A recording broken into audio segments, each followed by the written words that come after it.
Parece que Estados Unidos está intentando cambiar un poco las reglas del juego. Como su poder se está debilitando, quiere un control más directo, con menos dependencia de los sistemas de alianzas. Así que les dicen a los taiwaneses, sabéis, la industria de los semiconductores debería trasladarse a Estados Unidos. Les dicen a los daneses que Groenlandia debe estar bajo control estadounidense para asegurar esos corredores clave. América Latina tiene que estar subordinada a Estados Unidos para evitar que China se convierta en la potencia económica dominante en su propio patio trasero. Así que se ve todo este reajuste. Pero, ¿cómo se puede entender el deterioro de la relación entre Estados Unidos y los europeos?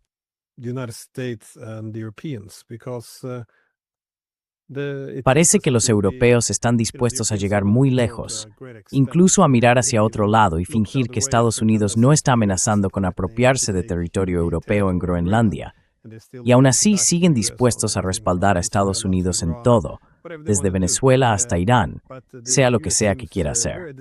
Pero Estados Unidos parece muy desdeñoso, como si dijera, bueno, eso no es suficiente. En esencia, parece estar fomentando algunas divisiones dentro de la Unión Europea también. ¿Qué está impulsando esta relación? Porque los europeos no parecen entender por qué Estados Unidos no los acoge, dado que le están ofreciendo su lealtad total.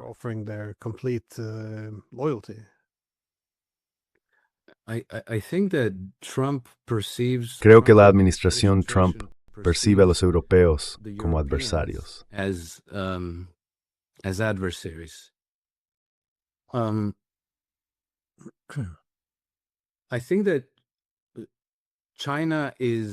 Creo que en Estados Unidos es fácil criticar públicamente a China, porque ha habido tantos años de demonización que en la mente del público China es el enemigo. Europeos buenos, europeos aliados, Rusia mala, China mala. Así que ya sabes, Trump no quiere cambiar esto. No quiere dirigirse al público estadounidense y decirles, oye, mira, los británicos, los franceses, los alemanes son nuestros enemigos, porque la gente no lo entendería. Pero creo que todos esos grandes reinicios y objetivos globales, y el hecho de que Estados Unidos proporcione seguridad a las naciones europeas, todo eso ha ido agotando a Estados Unidos, debilitándolo.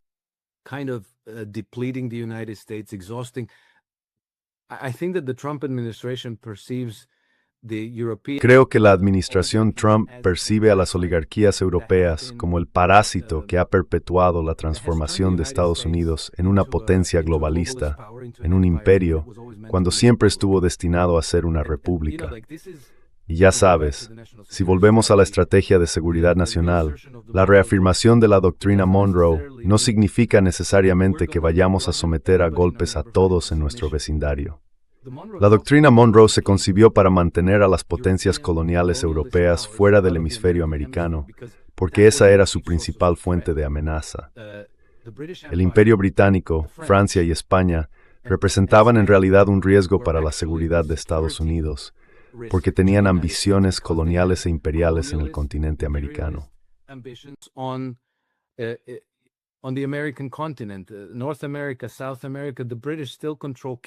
Norteamérica, Sudamérica, los británicos todavía controlan Canadá. Así que creo que reafirmar la doctrina Monroe en realidad significa expulsar los intereses coloniales europeos del hemisferio. En cuanto a China, creo que es mucho más sencillo. Ya sabes, China está ahí para hacer negocios directos. No se comporta como un parásito que se infiltra por todas partes, buscando balcanizar naciones, socavar los sistemas legales y los sistemas políticos. Convertir el menú de clans regular de won, exclusivamente la extracción de recursos.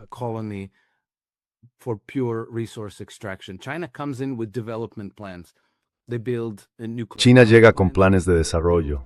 Construyen centrales nucleares, presas, ferrocarriles, puentes, puertos y demás.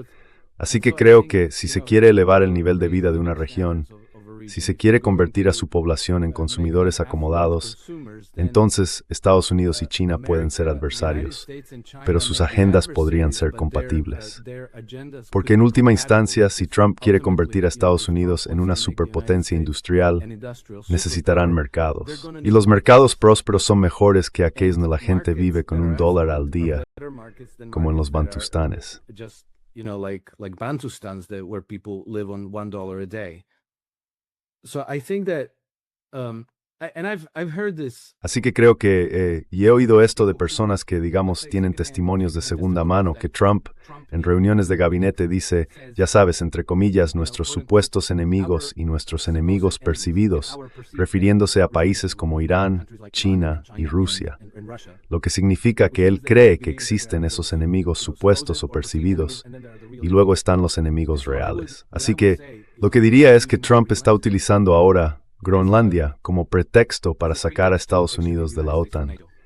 Porque para que Trump saque a Estados Unidos de la OTAN de forma legal, es un tratado, ¿verdad?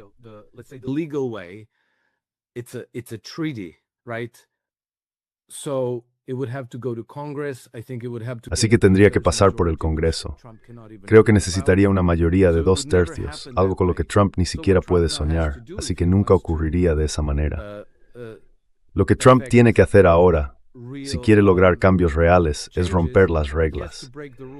Tiene que entrar como un elefante en una cacharrería, romper muchas cosas y provocar que los europeos digan, bueno, de acuerdo, nos retiraremos de la OTAN, o queremos que salgáis de la OTAN, ya sabes, crear un conflicto que finalmente conduzca a la disolución de la OTAN. Así Trump conseguiría su objetivo sin tener que pasar por el Congreso y por todo el proceso político que todo el mundo ya sabe que fracasará.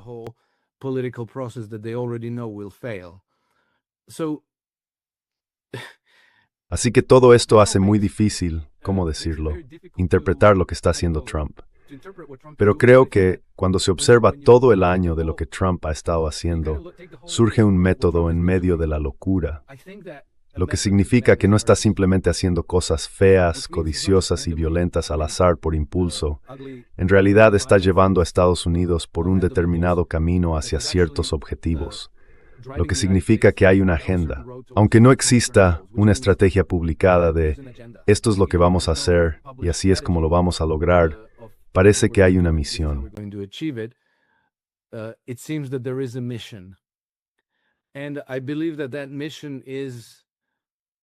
Y creo que esa misión consiste, como anunció Marco Rubio hace un año, en enero de 2025, en desmantelar el orden mundial posterior a la Segunda Guerra Mundial y adoptar una integración multipolar, en cuyo caso China y Rusia se convierten en tus socios número 1 y número 2, no en adversarios, sino en socios.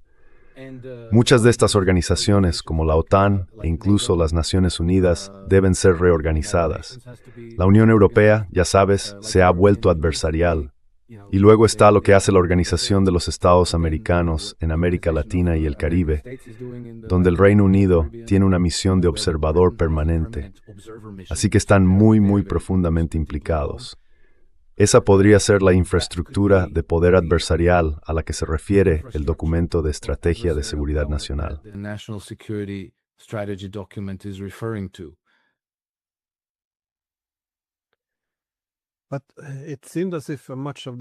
Pero parecía que gran parte de la estrategia de Estados Unidos estaba dirigida a China, porque China es realmente su principal rival.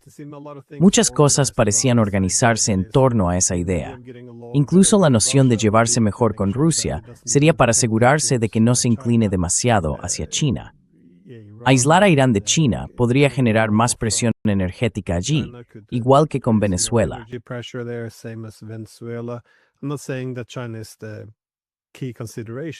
No estoy diciendo que China sea la consideración principal, pero resulta peculiar que Estados Unidos parezca centrarse ahora en todas partes, excepto en China.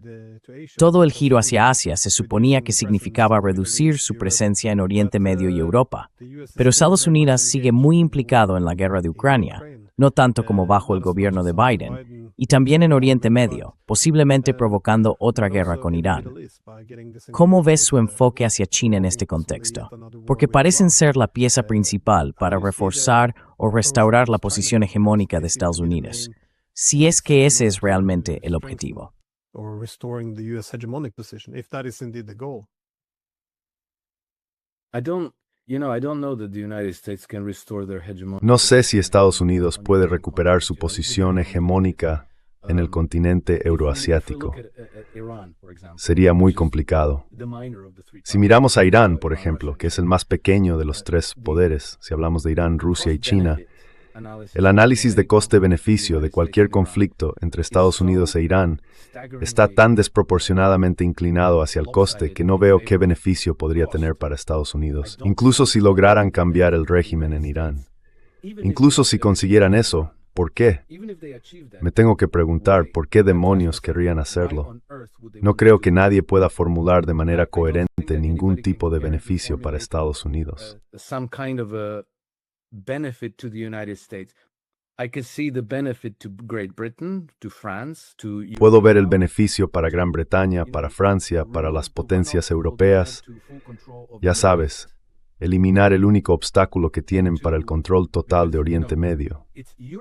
Y además porque es el comercio europeo el que pasa por el canal de Suez. El 90% de toda la mercancía que atraviesa el canal de Suez va de Asia a Europa. Apenas tiene nada que ver con Estados Unidos. Creo que solo alrededor del 3% del comercio estadounidense pasa por allí. Europa depende mucho más del petróleo de Oriente Medio que Estados Unidos. Así que está muy claro por qué esto es tan importante para las potencias coloniales europeas. Los británicos han querido reafirmarse a controlar sus antiguos demandas. Their old colonial dependencies. And then, Iran there is an obstacle. Y luego ya sabes, Irán es un obstáculo. Y definitivamente no quieren que se desarrolle la ruta ártica, porque controlan todos. Bueno, ya sabes, el antiguo planteamiento geopolítico británico consistía en controlar todos los puntos de estrangulamiento del comercio. Así que eso incluiría el canal de Suez, el Mar Rojo, Bab el-Mandeb, el Estrecho de Hormuz, el Estrecho de Malaca, y así sucesivamente. Todo el comercio entre Oriente y Occidente fluye a través de los puntos de estrangulamiento que antes controlaba Gran Bretaña. Ahora los rusos, junto con los indios, iraníes y chinos, están desarrollando el corredor de transporte norte-sur, que es más barato y rápido. Va desde la India, a través de Irán y la región del Caspio, hasta San Petersburgo, y puede llegar al noroeste de Europa.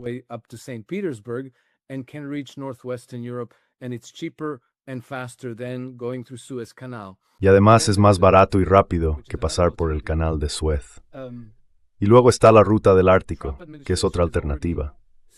La administración Trump ya había establecido el desarrollo del Ártico como uno de sus objetivos estratégicos.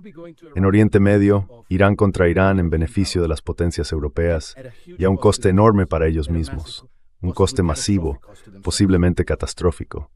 Israel mismo, ya sabes, existe un apego sentimental e ideológico al Estado de Israel entre un segmento significativo de la población estadounidense.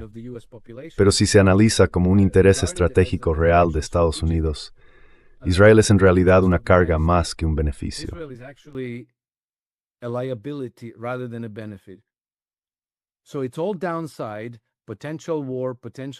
Así que todos son desventajas. Posible guerra, posible escalada, posible pérdida de su posición en la región, todo para defender algo que supone un coste neto para Estados Unidos. En cambio, hacer negocios con Irán, con China, con Rusia, con Ucrania, una vez que cambie el gobierno ucraniano, todo eso conlleva muchas ventajas y casi ningún inconveniente. Así que, ya sabes, tengo que taparme los oídos cuando Trump habla de Irán, pero no creo que realmente tenga intención de ir a la guerra con Irán. Tiene que inclinarse ante sus donantes sionistas, los votantes judíos sionistas y los votantes cristianos evangélicos, que siguen siendo un bloque muy grande, muy activo y muy apasionado en las elecciones estadounidenses. A menos de un año de las, ¿cómo las llamas? Las elecciones de medio mandato. The midterms. But as far as as far as the US Pero en lo que respecta al verdadero interés nacional de Estados Unidos, creo que están preparados para simplemente distanciarse de Israel. Lo sabremos pronto, porque en este momento Israel, en una especie de alianza con los Emiratos Árabes Unidos, está apoyando a varios movimientos separatistas y terroristas en el Cuerno de África, Somalia y el sur de Yemen. Buscan balcanizar esas naciones, convertirlas básicamente en un caos, como Libia. Al mismo tiempo, esto ha puesto a los Emiratos Árabes Unidos en rumbo de colisión con Arabia Saudí y también en Siria. También en Siria, los Emiratos y los israelíes están apoyando, armando y financiando a separatistas drusos. Así que incluso quieren balcanizar Siria y sumir el Líbano en el caos y así sucesivamente. Y por tanto, los Emiratos Árabes Unidos e Israel están cooperando allí. And so UAE and Israel are cooperating there. On the other hand, the Saudis are now feeling very threatened by this because Por otro lado, los saudíes ahora se sienten muy amenazados por esto, porque si Yemen, Somalia o Siria colapsan como estados, se pone en peligro la seguridad saudí. Así que ahora vemos que los saudíes han llegado al punto de tomar medidas militares contra los Emiratos Árabes Unidos. No bombardearon los Emiratos, pero sí bombardearon barcos que transportaban armas para el Consejo de Transición del Sur de Yemen, el STC, que actúa como un gobierno alternativo, no en Sanaa, sino en Adén, en la parte sur de Yemen, ¿verdad? Y esto entra en conflicto directo con el gobierno reconocido internacionalmente en Adén, el gobierno yemení, que en realidad está exiliado en Riad, ¿verdad? También están apoyando a grupos militares en Somalia. Así que MBS, Mohammed bin Salman, ha estado intentando influir en Donald Trump y en su administración para que declaren a estos grupos como organizaciones terroristas.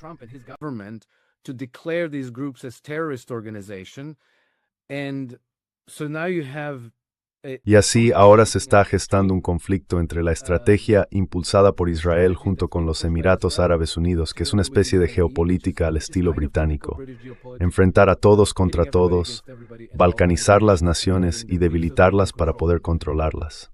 Ese es un lado. El otro lado lo forman países como Arabia Saudí, que quieren preservar su integridad, soberanía y seguridad. Quieren colaborar con Rusia, China e Irán. Y están pidiendo a la administración Trump que los apoye.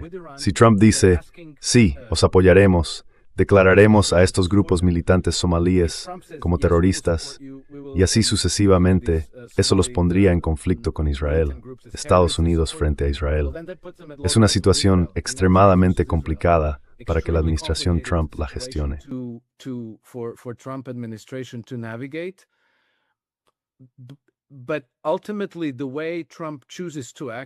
Pero en última instancia, la forma en que Trump decida actuar nos dirá de qué lado está. Porque si respalda a los saudíes, eso significa que está adoptando esta estrategia de integración multipolar y de hecho tomando posiciones compatibles con las de Irán, Arabia Saudí, Rusia, China, India y otros, y dándole la espalda a Israel.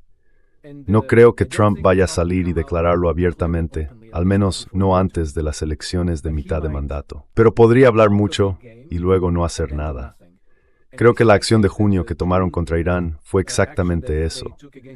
Trump habló mucho, lanzó un montón de Tomahawks contra objetivos previamente anunciados, soltó unas cuantas bombas y dio a los iraníes 48 horas de aviso para prepararse.